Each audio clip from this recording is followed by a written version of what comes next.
In this class we will learn how to use two advanced display commands, zebra stripes and curvature. These commands provide a more detailed perception of the model. Such characteristics are not visible with other display commands.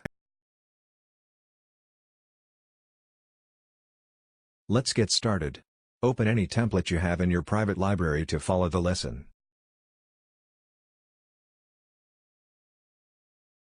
The use of the zebra and curvature commands can be performed both in the part environment and in the assembly environment.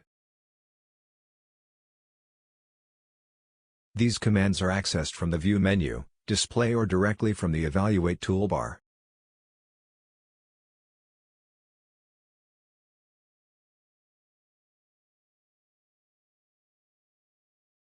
First we select the curvature command and see that SolidWorks processes a new visualization. Note that the model has received several shades, and now we can view the radius of curvature of the faces by hovering the mouse over the desired face.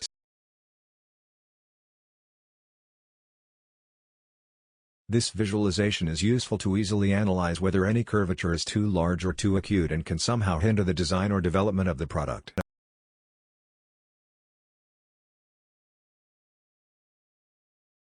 We return to the normal view of the model by clicking again on the command curvature. Now, let's use the other advanced display command, the zebra stripes. Note that after clicking on it, the model receives several stripes on its faces, and the Property Manager offers us some options for configuring the view.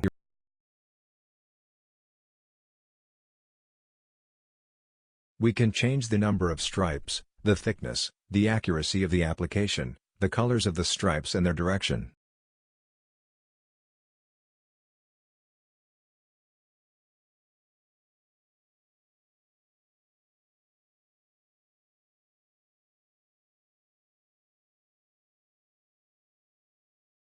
In Environment, we can choose a file to analyze the tangents of our model.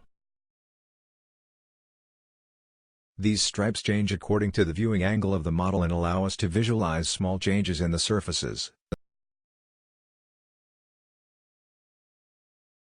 as well as check for contact, tangency, or continuous curvature between two adjacent surfaces. To exit the command, simply click on it again. We have seen in this class how we can view the model in more detail, using advanced visualization commands that allow the analysis of geometry.